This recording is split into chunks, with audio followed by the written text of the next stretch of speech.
Hello बच्चों। हम लोगों ने जो केंद्रीय तंत्रिका तंत्र है उसके अंतर्गत आने वाली दोनों संरचनाओं को पढ़ा।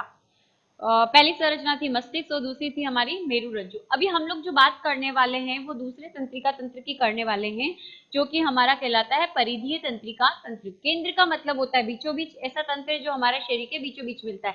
जैसे कि मस्तिष्क और मेरुरज्जु कहाँ है, हमारे बीचों बीच है शरीर के, ठीक है। फिर आता है परिधि, परिधि का मतलब होता है साइड। तो ये जो तंत्र है परिधीय तंत्रिका तंत्र, लाइक ये हमारा मस्तिष्क है और ये हमारी मेरुरज्जु है, ठीक है। अब इससे क्या निकलती है, पतली पतली तंत्रिकाएं निकलती है। क्या निकलती है? तंत्रिकाएं जिनका निर्माण तंत्रिका कोशिकाओं के जुड़ने से हुआ है। तो ये तंत्रिकाएं जो होती है वो क्या करती है, मस्तिष्क से निकलती है और मेरुरज्जु से निकलती है, और शरीर के अलग अलग भागों में क्या होती है, फैले रहती है, हाथों में, पाँव में, अलग अलग जगह पे क्या करती है, फैलती है, ठीक है। तो ये तंत्रिका क्या करती है, मस्तिष्क से सूचनाओं को, मस्तिष्क और मेरुरज्जु से सूचनाओं को लाना और ले जाना।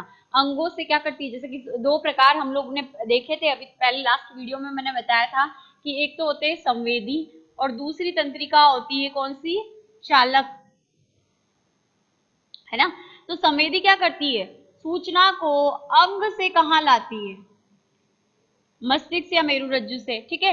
अब मस्तिष्क और मेरुरज्जु से वापस सूचनाओं को चालक जो है वापस कहाँ पहुंचाती है, अंग तक पहुंचाती है। ये दो प्रकार की जो है वो तंत्रिकाएं होती है परिधीय तंत्रिका तंत्र के अंदर, ठीक है।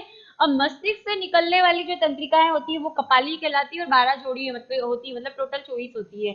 फिर मेरुरज्जु से निकलने वाली तंत्रिकाएं होती है 31 जोड़ी, मतलब टोटल डबल करोगे तो कितना हो गया, जोड़ी है, ध्यान रखना पेयर है, ठीक है। तो कितना हो गया, दाएं और बाएं दोनों हिस्से में जाती है, तो हो जाएगी आपकी 62, ठीक है। तो इस तरीके से ये तंत्रिकाएं हैं जो पाई जाती है। अब इनका काम ये है कि ये तंत्रिकाएं मस्तिष्क और मेरुरज्जु से अंगों तक सूचना को लाती है और अंगों से सूचना मस्तिष्क और मेरुरज्जु तक पहुंचाती है। तो ये तंत्रिकाएं मिलकर जिस तंत्र का निर्माण करती है वही हमारा क्या कहलाता है, परिधीय तंत्रिका तंत्र कहलाता है।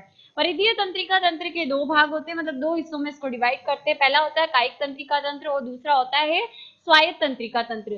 कायिक तंत्रिका तंत्र वो तंत्रिका तंत्र है जो हमारे शरीर की ऐच्छिक क्रियाओं को नियंत्रित करता है। मतलब हमारे शरीर के अंदर जो हम इच्छाओं से काम करते हैं, उठना बैठना चलना, ठीक है, इनसे संबंधित जो सूचनाएं होती है, यानी इससे रिलेटेड जो तंत्रिकाएं होगी वो हमारी इच्छा से होने वाले कामों की सूचना जो है मस्तिष्क और मेरुरज्जु तक क्या करेगी, पहुंचाएगी। आ रही बात समझ, उठना बैठना चलना, इसी तंत्र की वजह से हम बाहर से जो भी हमको इन्वायरमेंट में जो भी चेंजेस होते हैं उनके प्रति हम अनुक्रिया क्या कर सकते हैं, दर्शा सकते हैं। बाहरी उद्दीपकों के प्रति हम क्रिया कर सकते हैं। कहने का मतलब है ऐच्छिक क्रियाओं को करने में ये तंत्र जो है मदद करता है, केंद्रीय तंत्रिका तंत्र की, ठीक है। केंद्रीय तंत्रिका तंत्र का कौन सा केंद्र हो जाए ऐच्छिक क्रियाओं का नियंत्रित करता है, हमारा जो पश्च मस्तिष्क का अनुमस्तिष्क होता है वहां पर क्या होता है, ऐच्छिक क्रियाओं का नियंत्रण केंद्र होता है। लेकिन फिर भी वहां तक सूचना लाने ले जाने का काम जो है वो कौन करेगी, केंद्रीय तंत्रिका तंत्र के सॉरी कायिक तंत्रिका तंत्र के अंदर आने वाली जो तंत्रिकाएं होती है वो हमारे सूचना को अनुमस्तिष्क तक लाने और ले जाने का काम करेगी। समझ आया। फिर आता है स्वायत्त तंत्रिका तंत्र। ये किसका नियंत्रण करेगी, ये तंत्रिका किस क्रिया को होने में मदद करेगी, ऐसी क्रियाएं जो हमारी इच्छा से नहीं होती। मेडुला ऑब्लेंगेटा मस्तिष्क का वो पार्ट है जो अनैच्छिक क्रियाओं का नियंत्रण करता है।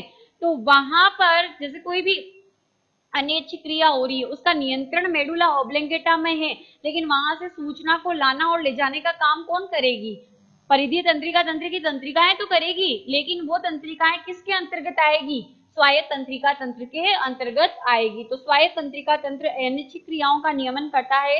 इसके भी दो भागों में इसको डिवाइड किया गया है। पहला होता है अनुकंपी तंत्रिका तंत्र और दूसरा होता है परानुकंपी। अनुकंपी जो होता है वो आपातकाल जो परिस्थितियां होती है, आपातकाल मतलब जैसे डर हो गया, भय हो गया, है ना, हमें दौड़ना है भागना है, तो आपातकाल की स्थिति होती है, वहां पर हमारे शरीर को अतिरिक्त ऊर्जा देती है, ऊर्जा ज्यादा मिलती है, ठीक है। ऊर्जा ज्यादा मिलती है तो इससे हृदय की धड़कन बढ़ जाती है, आंखों की पुतलियां बड़ी हो जाती है, हम डर जाते हैं तब। तो और श्वास की गति, जो हमारी सांस लेने की दर है वो भी क्या होती है, बढ़ जाती है। तो हृदय फास्ट धड़कता है क्योंकि सांस की गति जो है वो फास्ट चलती है, तो उसके लिए ऊर्जा की आवश्यकता भी क्या होती है, ज्यादा होती है। तो ये तंत्र उस समय जो हमारी आपातकालीन परिस्थितियां होती हैं, उन आपातकालीन परिस्थितियों के दौरान ये अतिरिक्त ऊर्जा को क्या करता है, प्रोवाइड करवाता है।